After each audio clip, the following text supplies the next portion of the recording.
Nah, kalau kita bawa makna ini dalam kehidupan kita, khususnya kehidupan berbangsa dan bernegara, ketika negara kita disebut sebagai negara yang merdeka, seharusnya seluruh masyarakatnya memiliki kebebasan untuk mengambil dan memilih apapun yang mereka inginkan. Harusnya seperti itu. Nah, oleh karena itu, karena Allah SWT memberikan kebebasan seperti ini, makanya Allah SWT menurunkan syariat kepada umat manusia. Karena kalau seandainya semua diberikan kebebasan untuk mengambil dan memilih apapun yang mereka mau tanpa dilandaskan kepada syariat Islam, maka dunia ini akan kacau tentu saja. Semua akan melakukan apa yang mereka inginkan, termasuk di dalamnya tindakan kezaliman kalau begitu. Makanya dalam surat Saba Allah SWT mengatakan, wa inna katsiran minal khulata'i la yabghi ba'duhum ala ba'din illa alladhina amanu wa amilus solihat. Dan sesungguhnya kebanyakan orang-orang yang bermuamalah dan bersosialisasi antara satu dengan yang lain, kebanyakan mereka zalim kepada sesama mereka. Tapi kata Allah, illal ladzina amanu wa amilus solihat, kecuali orang-orang yang beriman dan beramal soleh. Siapa itu orang yang beriman dan beramal soleh? Mereka orang-orang yang menjalankan syariat Allah. Artinya diturunkan syariat Allah SWT ini tujuannya supaya manusia-manusia ini yang diberikan kebebasan oleh Allah untuk melakukan, memilih, bertindak sesuai dengan kemauan mereka, itu harus dibatasi dengan syariat Islam. Ketika mereka mau memakan makanan-makanan tertentu, maka datang pembatasannya. Silakan makan makanan apapun itu, tapi ingat ini batasannya. Jangan lewati batasan ini. Ada yang mau minum, silakan kita mau minum, apapun yang kita mau minum silakan diminum. Tapi ingat ada batasannya itu minuman itu, dan jangan lewati batasan itu. Nah, saya ingin bersosialisasi dengan siapapun, dengan manusia, dengan siapapun. Silahkan Anda bersosialisasi, tapi ingat batasan bersosialisasi seperti ini, jangan dilewati batasannya. Makanya Allah mengatakan wa tilka hududullah, dan itulah batasan-batasan dari Allah Subhanahu wa taala. Wa may yata'adda hududallah, dan barang siapa yang melewati batasan-batasan Allah Subhanahu wa taala, mereka itu adalah orang-orang yang zalim kepada diri mereka sendiri. Nah, jamaah yang dirahmati Allah Subhanahu wa taala. Sekarang kita masuk pada pembahasan hadis-hadis Nabi SAW dari kitab Al-Adabul Mufrad karya Al-Imam Al-Bukhari rahimahullahu taala. Kita berada pada bab yang ke-30 dengan judul bab man wasala rahimahu fil jahiliyah thumma aslam. Pembahasan tentang orang yang menyambung silaturahimnya di masa jahiliyah, setelah itu dia masuk Islam. Pembahasannya, orang yang menyambung silaturahimnya di masa jahiliyah, kemudian setelah itu dia masuk Islam. Ya. Nah, di sini diriwayatkan dari sahabat yang mulia yaitu Hakim bin Hizam radhiyallahu anhu qala lin Nabi sallallahu alaihi wasallam. Bahwasanya sahabat ini Hakim bin Hizam bertanya kepada Nabi sallallahu alaihi wasallam, "Ara'aita umuran kuntu atahannatsu biha fil jahiliyah." Nah, jadi ini sahabat bertanya kepada Nabi, "Ya Rasulullah, bagaimana pandangan Anda, bagaimana pendapat Anda tentang perbuatan-perbuatan yang dahulu saya berharap untuk mendapatkan pahala darinya? Fil jahiliyati, di masa saya masih jahiliyah." Artinya ini sahabat dia sudah masuk ke dalam agama Islam ketika dia bertanya kepada Nabi sallallahu alaihi wasallam. Min silatin wa itaqatin wa sadaqatin. Baik itu perbuatan yang saya lakukan adalah silah, maksudnya menyambung silaturahim saya, kemudian wa itaqatin atau membebaskan budak, wa sadaqatin atau memberikan sedekah, infak. Nah, ini 3 amalan yang disebutkan jamaah sekalian oleh Hakim bin Hizam radhiyallahu taala anhu.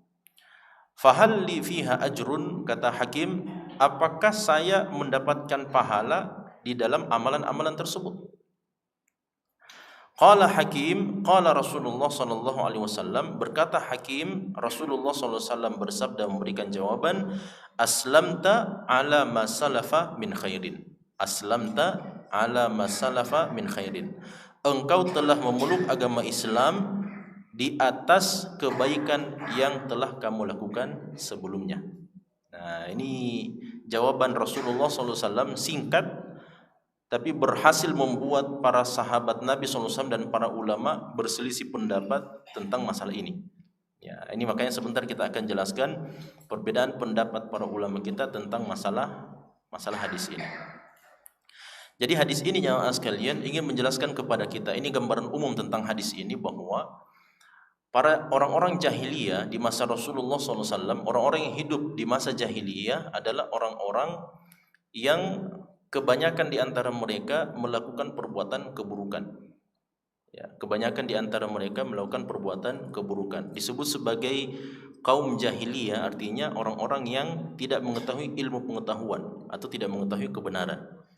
Makanya disebut sebagai orang-orang yang jahil. Jahil itu, jahiliyah itu diambil dari kata al-jahlu. Al-jahl itu artinya kebodohan. Nah, kenapa mereka disebut sebagai kaum yang bodoh? Bukan berarti mereka tidak cerdas, bukan berarti mereka tidak pintar. Tapi mereka adalah orang-orang yang belum mendapatkan petunjuk dari Allah Subhanahu wa taala. Makanya dalam Al-Qur'an salah satu ayat Allah Subhanahu wa taala mengatakan, "Wa ma kunta tadri mal kitab walal iman." Ini Allah berfirman kepada Nabi Muhammad SAW. Yang diajak berbicara di sini adalah Nabi Muhammad. Allah katakan, "Wa ma kunta tadri," sebelumnya wahai Muhammad, sebelum turun Al-Qur'an ini, "Ma kunta tadri mal kitab," kau tidak tahu itu apa Al-Qur'an. Walal iman, kau juga tidak tahu apa itu keimanan. Jadi Nabi Muhammad itu jamaah sekalian, sebelum diturunkan Al-Qur'an dan sebelum diberikan wahyu, Nabi Muhammad tidak tahu Al-Qur'an itu apa, bagaimana isinya Al-Qur'an, bagaimana cara membacanya, tidak ada pengetahuan, nol, tidak ada pengetahuan sama sekali dari Nabi SAW. Termasuk juga Nabi tidak tahu bagaimana bentuk keimanan kepada Allah Subhanahu wa taala. Makanya yang dilakukan oleh Nabi SAW selama 40 tahun itu yang berbicara itu adalah fitrahnya sebenarnya. Nabi Muhammad itu kan ketika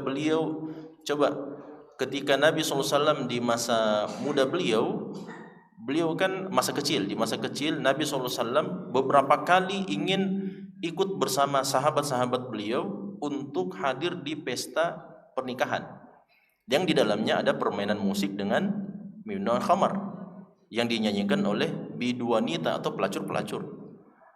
Tapi ketika Nabi SAW ini masih muda, masih remaja, masih kanak-kanak, ketika Nabi SAW ingin ikut jamaah sekalian, Allah Subhanahu wa taala menidurkan Nabi Muhammad SAW, dan itu terulang sampai beberapa kali. Nah, ini para ulama kita ambil kesimpulan, ini adalah bentuk penjagaan yang Allah berikan kepada Nabi kita Muhammad SAW. Dan bukan hanya Nabi Muhammad saja, seperti Abu Bakar As-Siddiq. Abu Bakar As-Siddiq itu orang yang tidak pernah minum khamar, tidak pernah berzina, dan juga tidak pernah menyembah kepada berhala. Makanya beliau salah satu di antara orang yang dipilih oleh Allah Subhanahu wa taala untuk menemani Nabi sallallahu alaihi wasallam. Bahkan beliau menjadi orang yang paling mulia setelah Nabi kita Muhammad sallallahu alaihi wasallam. Makanya dalam hadis Ibnu Mas'ud itu, sesungguhnya Allah Subhanahu wa taala melihat kepada hati seluruh hambanya, maka Allah dapatkan hatinya Nabi Muhammad sebagai hati yang paling suci. Kemudian Allah SWT melihat lagi kepada hati hamba-hamba yang lainnya, maka didapatkan hati yang paling suci setelah hatinya para nabi dan rasul adalah hatinya para sahabat. Fastafahum li suhbati nabiyhi. Maka Allah SWT memilih para sahabat ini, orang-orang hebat ini, Abu Bakar, Umar, Utsman, Ali, Abdurrahman dan sebagainya, untuk menemani Rasulullah menjadi para sahabat beliau.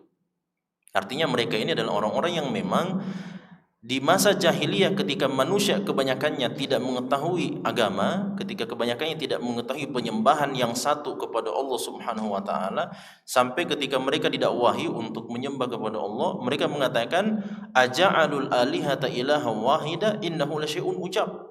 Itu dalam Al-Qur'an itu dikatakan. Mereka mengatakan, orang-orang kafir, apakah Muhammad dan sahabat-sahabatnya mau menjadikan penyembahan kepada berhala-berhala yang banyak diganti menjadi penyembahan kepada satu Tuhan, yaitu Allah SWT. Apa kata mereka? Atau tidak, belum ada sentuhan wahyu ilahi kepada mereka sehingga mereka tersesat. Mereka tidak mengetahui ilmu, makanya disebut sebagai orang-orang jahiliyah. Nah, ini kondisi umumnya jamaah sekalian. Tapi kalau kita berbicara tentang sejarah, maka salah satu unsur yang paling penting di dalam sejarah itu adalah unsur amanah ilmiah. Makanya orang-orang yang menulis tentang sejarah sekelompok manusia tertentu ketika mereka menulis dengan membawa karakter sebelumnya atau karakter pribadi mereka dan menuliskan sejarah itu, maka ini berbahaya. Ini suatu yang dipertanyakan hasil daripada tulisannya. Saya kasih contoh, ini contoh dekat jamaah sekalian. Saya pernah membimbing skripsi salah seorang mahasiswa atau mahasiswi. Dia menulis, dia menggunakan sebuah referensi berbahasa Arab atau kamus bahasa Arab namanya Al-Munjid fil Lughah. Nama kitabnya adalah Al-Munjid fil Lughah. Ini kitab, ini kamus bahasa Arab. Ini kamus bahasa Arab, salah satu di antara kamus yang paling terkenal di Indonesia. Penulis ini ternyata adalah seorang pastor. Penulis kamus ini Al-Munjid fil Lughah adalah seorang pastor. Dan ternyata setelah diteliti oleh para ulama kita, ada pada beberapa titik-titik tertentu di dalam kamus tersebut yang mana dia memasukkan apa? Keyakinan dia terhadap ketuhanan, sistem ketuhanan, yaitu keyakinan Trinitas, dan dimasukkan di dalam kamus berbahasa Arab itu. Ini kan menjadi problem jamaah sekalian. Kalau seandainya kita mencari sebuah istilah misalnya, kemudian kita bertemu dengan apa yang dia sisipkan itu, padahal sebenarnya itu bukan bagian daripada arti yang sebenarnya. Nah, ini maksud saya jamaah sekalian, kalau kita berbicara tentang sejarah, maka biarkanlah sejarah yang berbicara dan jangan masukkan apa pandangan-pandangan pribadi kita di dalam penuturan sejarah tersebut. Nah, ini yang maksud saya jamaah sekalian, jangan sampai sejarah yang terjadi itu tidak sebagaimana apa yang sebenarnya berlaku. Nah, oleh karenanya saya berikan contoh misalnya. Ini banyak orang yang mengatakan karena zaman jahiliyah itu adalah zaman yang penuh dengan kebobrokan, tidak ada kebaikannya sama sekali. Semuanya adalah orang-orang buruk dan seterusnya. Padahal tidak benar seperti itu. Ini adalah narasi-narasi keburukan jamaah sekalian. Ini perlu diluruskan. Bahwa orang-orang Arab itu jamaah sekalian adalah orang-orang yang memiliki peradaban yang sangat tinggi, peradaban yang luar biasa. Akhlakul karimah, kemudian karakter mereka sangat menjunjung tinggi nilai-nilai kebenaran. Hanya saja segelintir di antara mereka jamaah sekalian itu belum tercerahkan dengan wahyu ilahi. Nah, itulah makanya, tapi kalau berbicara tentang karakter kepribadian mereka jamaah sekalian, nilai-nilai kepribadian itu sangat luhur dan sangat luar biasa. Nah, cuman dalam ranah amalan mereka, ketika sudah masuk dalam ranah peribadatan mereka dan seterusnya, maka disinilah kemudian mereka melenceng. Saya kasih contoh. Dalam hadis Nabi mengatakan, innama bu'ithtu liutammima makarimal akhlaq. Kata Nabi, sesungguhnya saya ini diutus oleh Allah SWT untuk menyempurnakan akhlakul karimah. Kata ulama kita, tidak dikatakan itu menyempurnakan akhlakul karimah kecuali akhlakul karimahnya sudah ada. Nah, makanya ini salah satu buktinya jamaah sekalian. Kalau tidak percaya silakan kita rujuk ke dalam Sahih Bukhari. Ini masih bagian-bagian awal, hadis-hadis pertama Sahih Bukhari. Hadis yang panjang ketika Abu Sufyan. Semuanya tahu Abu Sufyan kan? Abu Sufyan ini sepupu Nabi SAW dan beliau adalah orang yang paling panjang dan paling lama permusuhannya kepada Nabi SAW. Bahkan sebagian besar bisa dibilang seluruh perang Nabi melawan orang-orang musyrik itu dipimpin oleh Abu Sufyan, sampai ketika dia masuk ke dalam agama Islam pada tahun ke-7 Hijriah. Terlambat masuk Islamnya pada peristiwa Fathu Mekah. Abu Sufyan itu jamaah sekalian, ketika beliau mendengarkan bahwa beberapa orang sahabat Nabi SAW itu datang dan melakukan hijrah ke negeri Habasyah, Abu Sufyan khawatir. Jangan sampai ini sebentar Nabi Muhammad SAW akan mengutus atau meminta bantuan dari bangsa Romawi. Makanya dia terlebih dahulu datang ke Romawi untuk menjelaskan kondisi dakwah yang dibawa oleh Nabi Muhammad SAW. Makanya dalam hadis yang panjang itu, Abu Sufyan dibawa atau diperhadapkan kepada Heraklius, pimpinan tertinggi Romawi, dan ditanya oleh Heraklius tentang bagaimana dakwah yang dibawa oleh Muhammad bin Abdullah ini. Penggambaran jamaah sekalian, anggaplah ini Heraklius duduk di depannya, kemudian di hadapannya ada Abu Sufyan yang masih kafir pada saat itu, dan di belakang Abu Sufyan itu adalah sahabat-sahabatnya. Semuanya orang-orang kafir. Semuanya adalah musuh-musuh Nabi Muhammad SAW.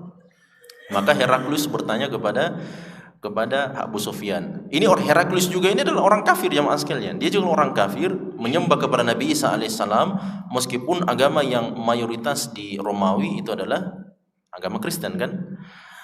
Akhirnya apa yang terjadi? Heraklius bertanya, dan ada banyak pertanyaannya. Siapa orang yang berdakwah di tengah-tengah kalian? Siapa namanya? Muhammad bin Abdullah. Apa yang dia dakwahkan? Banyak pertanyaannya. Salah satu di antara pertanyaan jamaah sekalian, bagaimana kondisi orang-orang yang mengikutinya.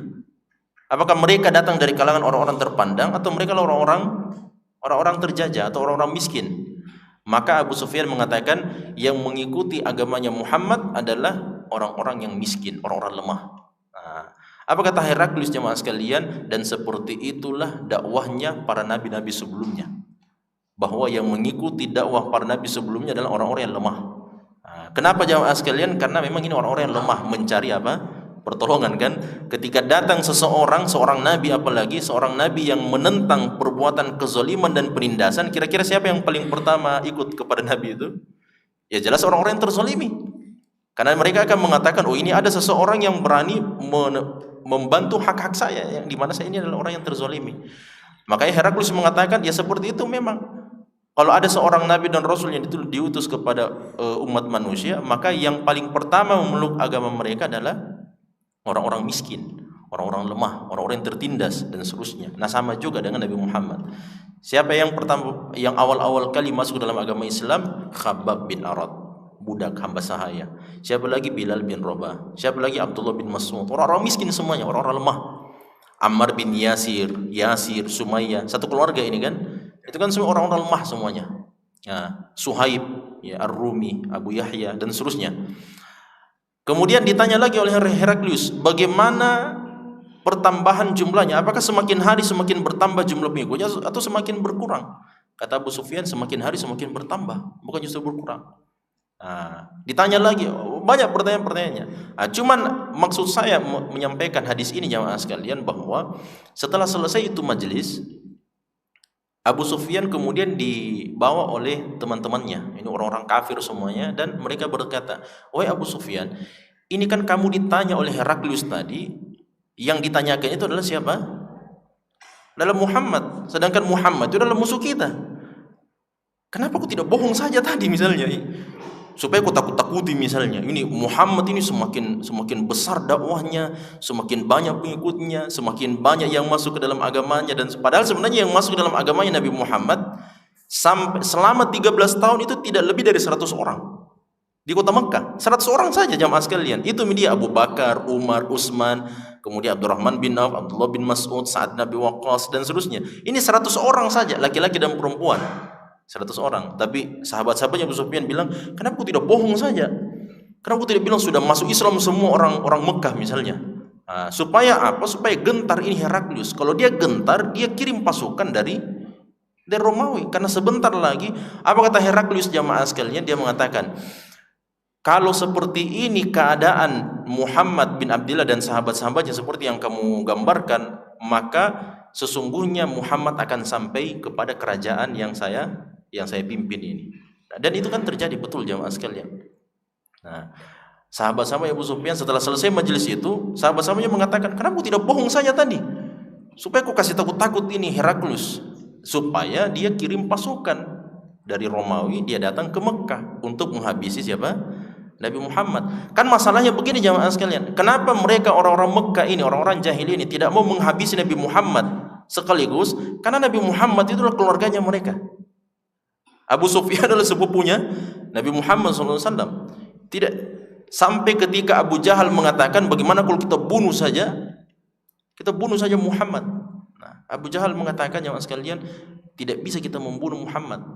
Karena apa? Karena berlaku di dalam sistem kita ini, bahwa orang yang membunuh, maka si pembunuh ini harus dibunuh juga dalam hukuman qisas. Jadi mereka juga sebenarnya sudah menerapkan hukuman qisas orang-orang Mekah itu. Kalau kita membunuh Muhammad, maka si pembunuhnya juga harus dibunuh. Kalau Abu Jahal yang membunuh Nabi Muhammad, berarti Abu Jahal juga harus dibunuh. Nah, makanya itu kan, coba lihat itu ketika Fir'aun mengatakan dalam Al-Quran, Fir'aun mengatakan, wa qala Fir'aun dzaruni aqtul Musa. Kan begitu ya. Setelah Nabi Musa alaihissalam kembali selama 10 tahun jamaah sekalian dari negeri Madian, datang berdakwah kemudian sebagai seorang nabi dan rasul, padahal beliau ini kan sebenarnya DPO kan. Nabi Musa itu kan DPO kan, masuk dalam daftar pencarian orang. Iya, ini Bapak paling tahu ini. Nabi Musa yang DPO karena dia sebelumnya membunuh pasukannya Fir'aun. Nah, dalam surat Al-Qasas, ternyata setelah Nabi Musa alaihissalam datang, apa kata Fir'aun? Dzaruni aqtul Musa. izinkan saya, dia bilang begini kepada Perdana Menterinya, padahal dia presiden, dia raja. Daruni aktul, biarkan saya membunuh siapa? Membunuh Musa. Karena ternyata jamaah sekalian, dalam hukum kerajaan Mesir di masa itu, bahwa orang yang membunuh ini dia juga harus dibunuh, hukuman qisas. Dan ternyata ketika Nabi Musa alaihi salam itu sudah datang lewat 10 tahun jamaah sekalian, berlaku hukum yang satunya lagi. Apa itu hukumnya jamaah sekalian? Bahwa kalau ada orang membunuh, kemudian si pembunuh ini tidak berhasil ditangkap sampai lewat masa 10 tahun, maka secara otomatis tindakan pembunuhannya langsung diputihkan. Jelas ya? Nah, itu alasannya kenapa bapak mertuanya Nabi Musa alaihissalam mengatakan, saya nikahkan kau dengan salah satu putri saya ini, yang penting kau bekerja di ladang saya selama 8 tahun. Kalau kau tambah 10 tahun, maka itu jauh lebih baik. Nah, apa yang dipilih sama Nabi Musa alaihissalam? Pertanyaan, Nabi Musa bekerja selama 8 tahun atau selama 10 tahun? Selama 10 tahun. Nah, qada abarral ajalain, kata Allah SWT. Nabi Musa alaihissalam bekerja selama 10 tahun di ladang bapak mertuanya. Ternyata ada hikmahnya jamaah sekalian. Ulama kita mengatakan kenapa Nabi Musa mengambil 10 tahun, itulah hikmahnya kenapa Allah memasukkan Nabi Musa ke dalam kerajaannya Fir'aun sejak kecil, supaya Nabi Musa tahu bagaimana karakter hukum yang ada di dalam kerajaannya Fir'aun. Ketika beliau melakukan kesalahan, tidak sengaja membunuh orang itu jamaah sekalian, beliau ingat, kalau saya menghilang ini selama 10 tahun, insya Allah putih nama saya, tidak ada lagi DPO. Nah, ketika datang Nabi Musa sebagai Nabi dan Rasul, Fir'aun tidak bisa berkata apa-apa. Dia tidak bisa lagi bunuh jamaah sekalian. Maka dia mengatakan dalam Al-Quran, daruni aktul Musa, biarkan saya membunuh Musa. Karena Perdana Menterinya tahan semuanya. Oh, tidak boleh ini. Kalau Anda membunuh Musa, Anda sendiri yang melanggar hukum kerajaan. Jelas ya? Ini kenapa sampai ke Musa ini? Dari mana tadi itu? Nabi Muhammad ya, Nabi Muhammad. Jadi Nabi Muhammad, Abu Jahal itu tidak bisa membunuh Nabi Muhammad SAW. Karena apa? Kalau beliau membunuh Nabi Muhammad, ya beliau juga harus dibunuh. Akhirnya bagaimana caranya jamaah sekalian? Dikumpulkan 50 anak pemuda, para pembunuh semuanya, istilahnya para eksekutor semua, ini anak-anak muda ini, orang-orang jago semua, dari 50 kabilah-kabilah Arab. Kalau tersebar nama darahnya Nabi Muhammad di 50 kabilah Arab ini, mustahil semua kabilah itu dibunuh atau dikisos. Maka mau tidak mau keluarganya Muhammad pasti akan meminta pembayaran apa? Pembayaran diat 100 ekor sapi, 100 ekor unta. Nah, ternyata jamaah sekalian, persoalan membunuh Nabi Muhammad SAW ini memang sudah sejak awal diperhitungkan oleh orang-orang jahiliyah. Nah, tapi ingat jamaah sekalian, karena orang-orang jahiliyah ini, Abu Sufyan, Abu Jahal dan sebagainya, tahu dengan hukum mereka sendiri dan mereka tidak bisa membunuh Nabi Muhammad begitu saja. Makanya sahabat-sahabatnya Abu Sufyan ini, kenapa kau tidak berdusta saja tadi? Kalau kau berdusta, ini Heraklius pasti akan gelisah di dalam kerajaannya. Dia otomatis akan mengutus pasukannya untuk membunuh Nabi Muhammad SAW. Nah, tapi coba dengarkan jawabannya Abu Sufyan. Nah, ini inti syahidnya Mas. Abu Sufyan bilang begini, saya tidak mau berdusta atas nama musuh saya sekalipun, hatta la yu'thara annani akdzibu ala adui. Kata Abu Sufyan. Abu Sufyan orang kafir jamaah sekalian, orang kafir, penyembah berhala. Tapi dia bilang begini, saya tidak mau berbohong ketika ditanya sama Heraklius. Saya berikan jawaban yang benar supaya tidak ada orang yang meriwayatkan dari saya dan menceritakan bahwa saya pernah berbohong atas nama musuh saya. Bayangkan, berbohong atas nama musuh. Biasanya itu kan, saya tidak mau berbohong kalau ini teman saya. Tapi kalau musuh, ya ahlan wa sahlan. Nah, boleh sih, tidak apa-apa. Bahkan lebih bagus kalau dia musuh. Tapi ini saking luhurnya ini akhlaknya Abu Sufyan jamaah sekalian, sampai dia mengatakan, tidak mau saya ada orang nanti yang meriwayatkan atau menceritakan, apalagi membuat syair, diketahui, didengarkan dan dihafalkan oleh semua orang Arab seantara Arab bahwa Abu Sufyan pernah berdusta atas nama Nabi Muhammad SAW. Itu adalah aib.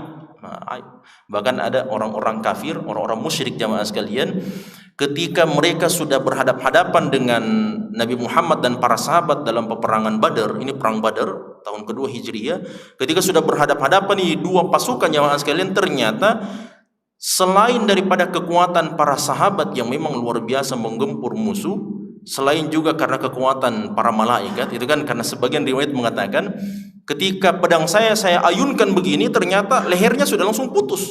Wah, itu dalam riwayat disebutkan begitu. Para ulama kita memberikan penjelasan, ini tidak ada penafsiran yang boleh ditafsirkan kecuali itu adalah perbuatannya para malaikat. Nah, karena mereka kan pasukan bergabung, ini dua pasukan, pasukan langit dan pasukan bumi. Nah, ternyata sebagian di antara orang-orang musyrik ini jamaah sekalian, ada di antara mereka yang mundur bukan karena takut dengan pedangnya Nabi Muhammad atau pedangnya Ali bin Abi Thalib atau pedangnya Abu Bakar atau siapa atau Umar dan sahabat-sahabat yang lain. Ternyata sebagian orang-orang musyrik itu mundur dan tidak mau ikut dalam peperangan karena di tengah safnya Nabi Muhammad SAW ada Hasan bin Thabit. Nah, siapa itu Hasan bin Thabit? Penyair ulungnya Nabi SAW, bukan pemusik ya, itu keliru itu. Pemusik Nabi SAW salah itu. Penyair ulungnya Nabi SAW, Hasan bin Thabit. Hasan bin Thabit ini jamaah sekalian, beliau ini lidahnya jamaah sekalian lebih tajam dari pedang. Lidah beliau, kalau beliau sudah menyampaikan syair jamaah sekalian, semua orang pasti langsung angkat tangan dengan syairnya. Tidak ada yang bisa menahan syairnya Hasan bin Thabit. Makanya ketika ditanya orang-orang musyrik itu jamaah sekalian sama keluarganya, kenapa cepat sekali pulang? Belum bisa selesai peperangan. Apa dia bilang? Karena saya melihat di tengah-tengah pasukannya Muhammad ada Hasan bin Thabit, dan saya sangat takut sekali dengan syairnya Hasan bin Thabit. Seandainya pedangnya sampai di leher saya, itu tidak ada masalah. Masalahnya kalau syairnya dia menceritakan tentang saya ini. Yang syair itu bisa diketahui oleh orang-orang yang datang setelah kita semua.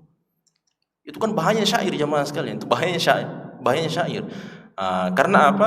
Orang yang buruk di sebuah zaman ketika digambarkan oleh seorang penyair ulung, syairnya ini bisa sampai ke ribuan tahun setelahnya. Jelas ya? Itu bahayanya legacy. Legacy itu artinya kedudukan, popularitas. Kalau dia dibawa kepada kebaikan, alhamdulillah. Tapi kalau dia dibawa kepada keburukan, kebobrokan dan seterusnya, itulah yang akan diketahui oleh seluruh manusia sepanjang zaman.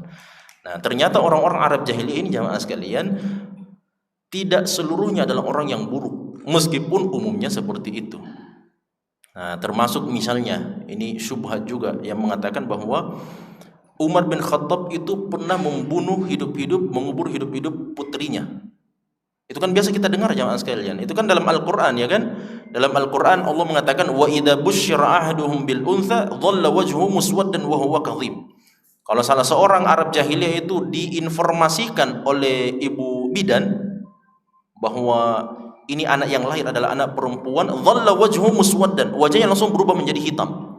Wa huwa kadhib, karena dia amarah, emosi. Kenapa anak yang lahir ini adalah anak perempuan? Nah, mereka itu sangat benci dengan anak perempuan. Akhirnya apa yang terjadi jamaah sekalian? Tersebar berita bahwa Umar bin Khattab itu juga pernah membunuh anak perempuannya. Nah, dan beliau termasuk dalam kategori orang-orang Arab jahiliyah yang melakukan tindakan keburukan tersebut. Namanya wa'dul banat, mengubur hidup-hidup anak perempuan. Ternyata setelah ditelusuri, itu adalah fitnah dari orang-orang Syiah Rafidhah yang memang tidak senang dengan Umar bin Khattab, tidak senang dengan Abu Bakar As-Siddiq dan seterusnya. Nah, cuman antara Abu Bakar dengan Umar ini siapa kira-kira yang bisa diberikan syubhat yang begitu? Abu Bakar kan tidak bisa jamaah sekalian. Abu Bakar memang sejak hidupnya semasa Nabi bersama Nabi sudah sejak kecil bersama Nabi SAW. Ketika beliau remaja, dewasa dan seterusnya akhirnya beriman. Tapi Umar bin Khattab akan tidak begitu. Umar bin Khattab sempat merasakan masa-masa jahiliyah, maka kepada Umar lah dihembuskan itu. Dan buktinya jamaah sekalian bahwa Umar bin Khattab tidak melakukan perbuatan itu ada anaknya Zainab, itu istrinya Nabi SAW. Zainab bintu Umar itu istri Nabi SAW, anak perempuan, hidup sampai besar. Kalau seandainya Umar bin Khattab melakukan perbuatan mengubur hidup-hidup anak perempuan, harusnya itu Zainab tidak hidup, tidak ada. Nah, oleh karena jamaah sekalian ini perlu diluruskan bahwa memang betul umumnya ini masa atau zaman jahiliyah adalah zaman yang bobrok, penuh dengan keburukan, zina, riba dan seterusnya, apalagi penyembahan kepada berhala. Tapi nilai-nilai karakter kebaikan itu tetap ada. Itu tetap ada di tengah-tengah mereka. Dan inilah bentuk kejujuran dan amanah ilmiah ketika kita menjelaskan persoalan sejarah ini. Nah, ternyata jamaah sekalian, datang ini Hakim bin Hizam, salah seorang sahabat Nabi SAW, dan bertanya kepada Nabi SAW, "Ya Rasulullah, ara'aita umuran, bagaimana pandangan Anda tentang perbuatan-perbuatan kuntu atahannatsu biha fil jahiliyah. Dulu ini perbuatan selalu saya tahannuts. Tahannuts itu artinya jamaah sekalian, dia diambil dari kata al-hinth. Al-hinth itu dalam bahasa Arab itu sama artinya dengan al-ithmu. Apa itu al-ithmu? Al-ithmu itu artinya adalah dosa. Nah, al-dzambu. Al-hinthu itu artinya adalah al-ithmu. Al-ithmu itu artinya adalah dosa. Nah, apa maknanya ini atahannath jamaah sekalian? Sebenarnya ini kalau kita menggunakan bahasa yang sama juga ada di dalam hadis yang lainnya, dalam hadis Bukhari juga. Apa kata Rasulullah SAW? Kuntu atahannatsu layali fi ghari Hira. Nah, atau kama qala. Itu hadis yang lain, hadis Bukhari. Nabi SAW pernah bersabda, dahulu sebelum menerima wahyu dari Allah Subhanahu wa taala, Nabi Muhammad itu yang sekalian itu pernah melakukan tahannuts di dalam gua Hira selama beberapa malam. Nah, pertanyaannya sekarang, apa maknanya itu atahannath? Atahannath itu diambil dari kata al-hinth, seperti yang tadi kita bilang. Al-hinthu itu artinya adalah al-ithmu atau dosa. Apa maksudnya itu atahannath? Atahannath itu artinya melakukan proses untuk membersihkan diri dengan menjauhi perbuatan dosa. Itu namanya atahannath. Dan umumnya perbuatan tahannuts ini jamaah sekalian itu dilakukan dengan cara menyendiri. Nah, atau melakukan uzlah. Nah, itulah yang dikerjakan sama Nabi SAW. Ketika Nabi Muhammad, makanya kalau ditanya apa wahyu paling pertama sampai kepada Nabi SAW, apa wahyunya? Wahyu yang paling pertama sampai kepada Nabi SAW apa itu? Iqra. Nah, itu salah. Wahyu yang paling pertama sampai kepada Nabi adalah mimpi yang benar. Nah, mimpi yang benar. Karena wahyu itu jamaah sekalian terbagi-bagi menjadi beberapa bentuk. Salah satu di antara bentuk wahyu itu adalah mimpi yang benar yang dilihat oleh seorang calon nabi dan rasul. Dan itu terjadi semua, termasuk juga Nabi Yusuf alaihissalam. Nabi Yusuf kan juga begitu ya. Sebelum beliau dibuang sama saudara-saudaranya, beliau kan bermimpi terlebih dahulu. Bermimpi beliau melihat 11 bintang-bintang sujud kepada beliau, matahari dan bulan juga sujud kepada beliau. Itu adalah mimpi, ru'ya shadiqah. Dalam hadis yang sahih Nabi mengatakan ar-ru'ya shadiqah juz'un min 46 juz'an minan nubuwah. Mimpi yang benar dilihat di dalam tidur itu adalah satu di antara 46 tanda kenabian. Nah, makanya yang paling pertama didapatkan sama Nabi SAW dari wahyu itu adalah mimpi yang benar. Beliau itu sebelum berusia 40 tahun, beliau itu bermimpi jamaah sekalian melihat kebaikan-kebaikan yang dalam mimpinya. Nah, akhirnya Nabi SAW lebih menjadi cenderung sebelum usia 40 tahun beliau kemudian cenderung untuk melakukan uzlah. Itu disebut sebagai tahannuts. Nah, menjauhkan diri dari masyarakat, kemudian beliau naik ke atas gua Hira membawa perbekalan selama beberapa malam dan beliau bertahannuts di situ. Tahannusnya Nabi dalam gua Hira itu jamaah sekalian coba begini. Gua Hira itu kan berada di atas ya. Gua Hira itu jamaah sekalian di sekeliling Nabi SAW itu semuanya tertutupi dengan batu. Yang ada adalah satu celah yang kecil di depan dan satu celah kecil di belakang beliau. Satu celah kecil di depan itu jamaah sekalian itu adalah celah yang bisa langsung diintip sama Nabi dan langsung dilihat ke Masjidil Haram atau Ka'bah. Jelas ya? Artinya itulah pusatnya dunia. Kalau beliau mengintip maka beliau bisa langsung melihat pusatnya dunia. Sedangkan satu celah di belakang Nabi SAW itu adalah celah tidak ada sama sekali bebatuan yang bisa dilihat oleh Nabi SAW. Tapi kalau sedikit diangkat sedikit pandangannya ke atas, Nabi bisa langsung melihat ke bintang-bintang di langit. Nah, itulah makanya kenapa Nabi senang bertahanus atau beruzlah, berdiam diri, seorang diri di dalam gua Hira itu karena kondisinya memang itu gua Hira yang spesial. Nah, jadi beliau bisa memikirkan tentang penciptaan alam semesta ini, tentang langit, tentang bumi dan seterusnya dengan melihat kepada manusia dan dengan melihat kepada langit. Nah, itu mananya tahannuts. Nah, itu yang diupayakan sama Nabi sampai kemudian datanglah wahyu yang paling pertama dari Al-Qur'an melalui perantara malaikat Jibril. Nah, ini sama juga jamaah sekalian. Ini Hakim bin Hizam juga selalu melakukan tahannuts. Dan tahannutsnya, upaya untuk menjauhkan diri dari perbuatan dosa adalah dengan silaturahim, membebaskan budak dan bersedekah. Jelas ya? Jadi kalau Nabi itu tahannusnya dengan melakukan peribadatan di Gua Hira, adapun tahannusnya ini sahabat di masa jahiliyah dahulu adalah dengan melakukan menyambung silaturahim, membebaskan budak dan bersedekah. Nah, ini menjelaskan bahwa orang-orang Arab jahiliyah yang tadi kita bilang jamaah sekalian, tidak semuanya orang-orang yang jahil, orang-orang bobrok. Makanya Abu Jahal itu mengatakan sebenarnya tidak ada masalah itu antara, ini bahasa saya, ini diksi saya ya. Sebenarnya tidak ada masalah antara kita dengan Muhammad. Tidak ada masalah sebenarnya. Ketika dia berdakwah, menyampaikan apa yang dia sampaikan kepada umat, sebenarnya tidak ada masalah. Kalau dia mau mengaku bahwa saya adalah orang yang baik kepada manusia, kita juga bisa melakukan hal yang sama. Kalau Muhammad memerdekakan budak, saya juga bisa memerdekakan budak. Kalau Muhammad bisa memberikan bantuan suaka kepada orang yang membutuhkan dari orang-orang luar Mekah, saya juga bisa lakukan hal yang sama. Kalau Muhammad memberi makan dan memberi minum kepada orang yang membutuhkan, saya juga bisa melakukan yang sama.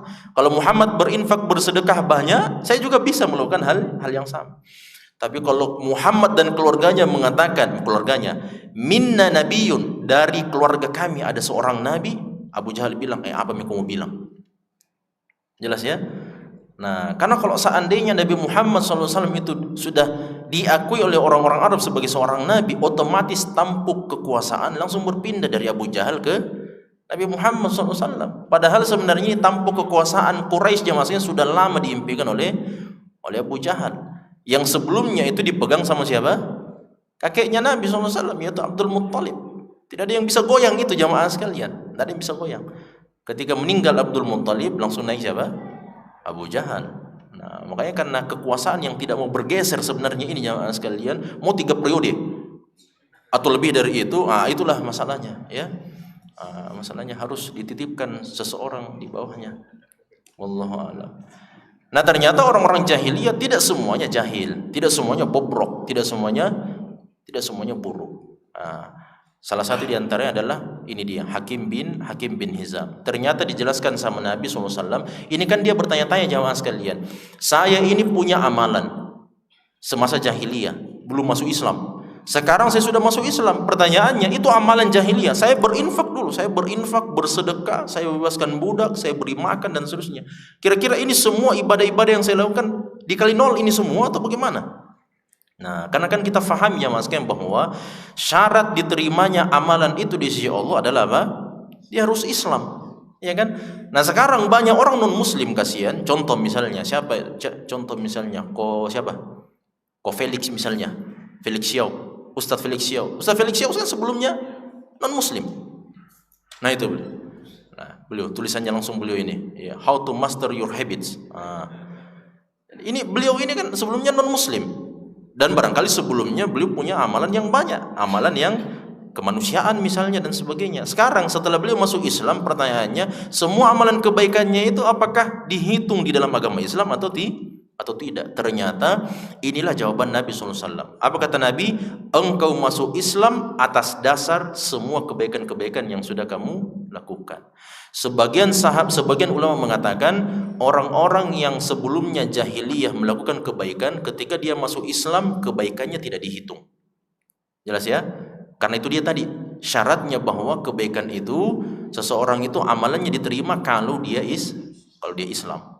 Nah, tapi pendapat yang kuat dalam masalah ini jamaah sekalian bahwa semua kebaikan-kebaikan yang dilakukan oleh orang-orang jahiliyah yang non muslim ini ketika mereka masuk Islam memang tidak diterima di sisi Allah Subhanahu wa taala ketika mereka masih non muslim. Tapi ketika mereka langsung masuk Islam, maka semua kebaikan mereka itu langsung tertransfer masuk ke dalam rekening yang baru. Nah, jelas ya? Apa yang menguatkan? Ini dia hadisnya. Apalagi hadis yang menguatkan jemaah sekalian, kata Nabi SAW ketika ditanya, siapa itu orang yang paling beruntung ya Rasulullah? Kata Nabi SAW, orang-orang jahiliyah yang mendapatkan 2 masa. Pertama masa jahiliyah dan yang kedua masa Islam. Orang yang mendapatkan 2 masa ini jemaah sekalian, masa jahiliyah dan masa Islam, maka dia akan diberikan 2 kali pahala. Nah, apa pahalanya itu? Itulah dia penafsirannya. Pahala yang pertama adalah pahala masa jahiliyahnya. Tentu kalau dia melakukan kebaikan-kebaikan, maka itu pahala yang pertama. Pahala yang kedua adalah kalau dia bawa kebiasaan itu dan masuk ke dalam agama Islam, kebiasaan itu masih bertahan. Nah, jelas ya? Karena dia bersedekah, berinfak dan sebagainya. Setelah dia masuk Islam, dia tetap jaga itu amalannya. Maka ini disebut sebagai mendapatkan 2 2 kali pahala. Dia sudah punya kebiasaan kebaikan di masa jahiliyah dan melanjutkan kebiasaannya di masa Islam, maka mendapatkan 2 kali ganjaran pahala. Nah, tapi bukan berarti kita keluar dulu agama Islam ya. Kita murtad dulu, baru masuk Islam lagi. Ya, jangan begitu. Nah, jangan sampai pas murtad mati. Nah, itu. Nah, ini jamaah sekalian, mudah-mudahan Allah berikan pahala yang sempurna bagi kita. Kita tidak mendapatkan kondisi yang seperti itu karena kita semuanya lahir, kebanyakan kita, bahkan mayoritas kita lahir dari rahim wanita yang muslimah, dari keluarga Islam. Tapi ini tidak menyurutkan semangat kita jamaah sekalian untuk apa? Mendapatkan keutamaan pahala yang jauh lebih besar. Ini yang dapat kita sampaikan, mudah-mudahan ada manfaat. Subhanakallah hamdik, asyhadu an la ilaha illa anta astaghfiruka wa atubu ilaik. Wassalamualaikum warahmatullahi wabarakatuh.